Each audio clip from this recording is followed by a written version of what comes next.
بسم اللہ الرحمن الرحیم۔ تاریخ اسلام میں آج ہم معتزلہ کے بارے میں جانیں گے کہ معتزلہ کون تھے اور معتزلہ کے عقائد و افکار کیا تھے، پھر معتزلہ کا عروج کب ہوا اور زوال کب ہوا، یہ سب ہم جانیں گے اس ویڈیو میں۔ تو ہمارے ساتھ ویڈیو کے آخر تک جڑے رہیے۔ اگر چینل پر نیو ہے تو چینل کو سبسکرائب کر دیں، ویڈیو پسند آئے تو لائک کر دیں تاکہ آپ کی معلومات میں اضافہ ہوتا ہے۔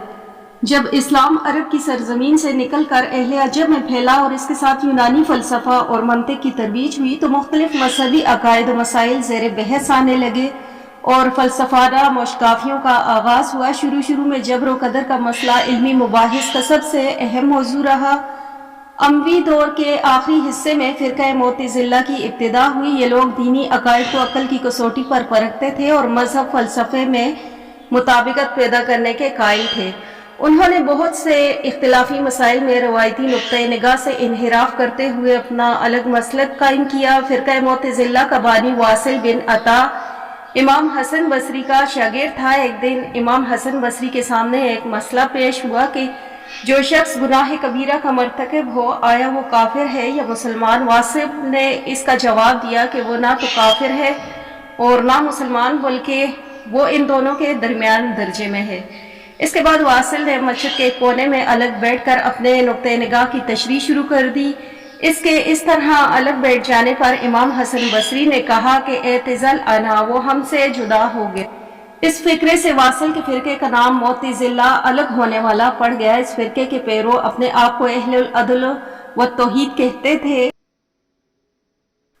پھر ہم بات کریں گے معتزلہ کے عقائد کیا ہیں۔ تو واصل بن عطا اور اس کے ساتھی عمرو بن عبید نے یونانی فلسفے کے زیر اثر رفتہ رفتہ بہت سے نئے عقائد وضع کیے اور اپنے بہت سے حامی بنا کر ایک فرقے کی شکل اختیار کی۔ یہ وہ زمانہ تھا جب یونانی منطق کے زور سے اسلام کے عقائد و نظریات پر شدید تنقید کی جا رہی تھی۔ معتزلہ بظاہر اسلام کے دفاع کے لیے کوشاں تھے، لیکن اس مقصد کے لیے انہوں نے اسلام کو اپنی عقل کے مطابق ڈھالنا شروع کر دیا۔ معتزلہ کے عقائد کا خلاصہ کچھ اس طرح سے ہے کہ معتزلہ عقل کی برتری کے قائل تھے، ہر چیز کو منطق و عقل کے معیار پر پرکھتے تھے۔ جو تعلیمات اسلامی انہیں عقل سے ماوراء نظر آتی ان کی وہ عقلی توجیہات کر لیتے، اس وجہ سے مغربی مفکرین انہیں عقلیت پرست قرار دیتے۔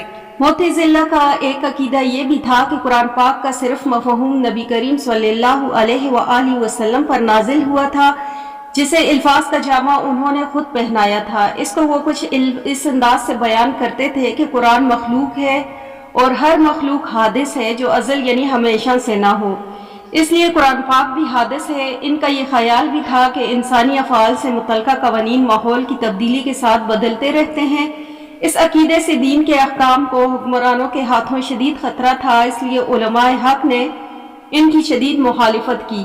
معتزلہ کا ایک عقیدہ یہ بھی تھا کہ خدا کا وجود اس کی صفات سے الگ نہیں ہے اور خدا کا اس طرح کا کوئی وجود نہیں جسے مادی آنکھوں سے دیکھا جا سکے۔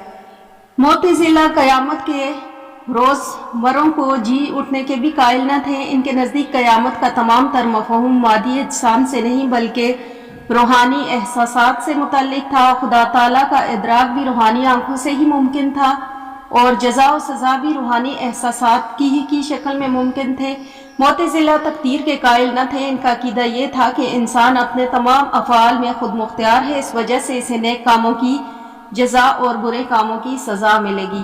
وہ تقدیر کے تصور کو اللہ تعالیٰ کی صفت و عدل کے منافی خیال کرتے تھے۔ پھر ہم بات کریں گے معتزلہ کو عروج کب حاصل ہوا۔ تو معتزلہ کی بھرپور سرکاری سرپرستی کا دور مامون اور رشید کے عہد سے شروع ہوتا ہے۔ مامون معتزلی عقائد کے اس قدر زیر اثر آ چکے تھے کہ وہ خلق قرآن کو عقیدہ نہ رکھنے والوں کو کافر خیال کرتے تھے۔ 218 ہجری میں اس نے حکم دیا کہ جو قاضی خلق قرآن کو تسلیم نہیں کرتے ان سب کو معزول کر دیا جائے۔ اس کے بعد اس نے فرمان جاری کیا کہ ممالک اسلامیہ کے تمام علماء اور مذہبی پیشواؤں کو تحریری بیانات قلم بند کر کے روانہ کیے جائیں۔